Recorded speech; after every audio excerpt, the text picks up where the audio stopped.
আসসালামু আলাইকুম everyone, welcome back to my channel Sumana's kitchen. আশা করি সবাই ভালো আছেন। তো আজকে আমি আবারও নিয়ে হাজির হয়েছি খুব সুন্দর ও সহজ এবং খুবই মজাদার একটা ডেজার্ট রেসিপি নিয়ে। প্রচণ্ড গরমে এই ডেজার্ট রেসিপিটা আশা করি সবারই খুবই ভালো লাগবে।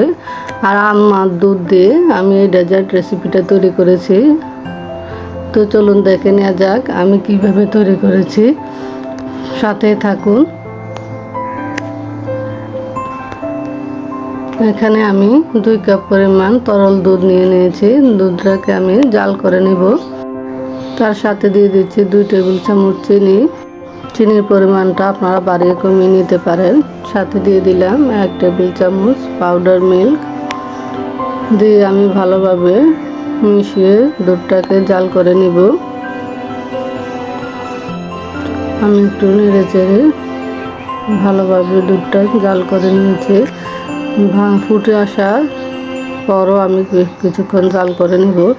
তত বেশি ঘন করার প্রয়োজন নেই। দুধটা আমি তুলে নিয়েছি। এখন একটা প্যানে আমি পানি দিয়ে দিয়েছি আর সাথে দিয়ে দিলাম সামান্য পরিমাণে লবণ। পানিটা ফুটে আসলে আমি এখন দিয়ে দিচ্ছি 2 টেবিল চামচ সাবুদানা। সাবুদানাটা সিদ্ধ হতে কিছুক্ষণ সময় লাগবে। আমি এখন একবার নামিয়ে নিয়েছি, আটা ব্লেন্ডার করে নিব।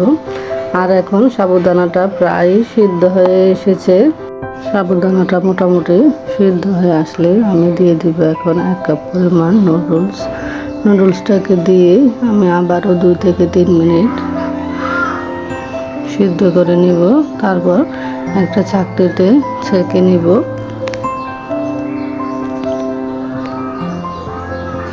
ভালোভাবে মিশিয়ে দিচ্ছি। দেখতে পাচ্ছেন নুডলস আর সাবুদানাটা সিদ্ধ হয়ে এসেছে। আমি খুব তুলে নিব। দুধটাকে ঠান্ডা করে আমি একটা বাটিতে নিয়ে নিয়েছি। আর কিছু লিচু আমি খোসা ছাড়িয়ে নিয়েছি, এখন বিচি ফেলে দেব। আর টুকরো করে নেব লিচুগুলো।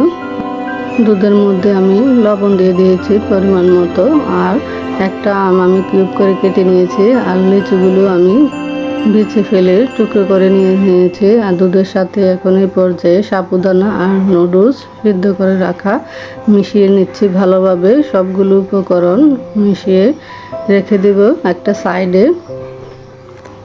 আর এখন এই পর্যায়ে 2টি গ্লাস নিয়ে নিয়েছি। গ্লাসের মধ্যে এখন আমের পিউরিটা আমি ঢেলে দিচ্ছি।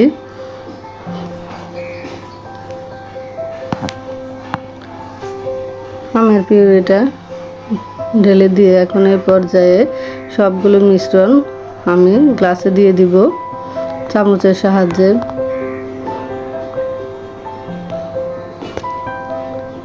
দুটো গ্লাসে আমি দুধের সাবুদানা সবগুলো মিশ্রণ দিয়ে দিয়েছি।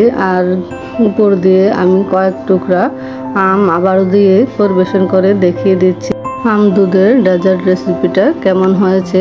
আশা করি সবারই ভীষণই ভালো লাগবে। আর এখানে যতগুলো উপকরণ আমি দিয়েছি সবগুলো উপকরণই শরীরের জন্য খুবই উপকারী। বাসায় একবার হলেও ট্রাই করবেন। আপনারা চাইলে অন্য ফলও দিতে পারেন। তো আমার এই রেসিপিটা যদি ভালো লেগে থাকে একটা লাইক দিবেন। আর আমার চ্যানেলটা প্লিজ সাবস্ক্রাইব করে দিবেন। পাশে থাকা বেল আইকনটি অন করে দিবেন, যাতে আমি নতুন নতুন ভিডিও আপলোড দেওয়া মাত্র নোটিফিকেশন পেতে পারেন। আর যারা এই পর্যন্ত সাবস্ক্রাইব করে আমার পাশে আছেন সবাইকে অসংখ্য অসংখ্য ধন্যবাদ। সবাই ভালো থাকবেন, সুস্থ থাকবেন। আজ এই পর্যন্তই। আল্লাহ হাফেজ।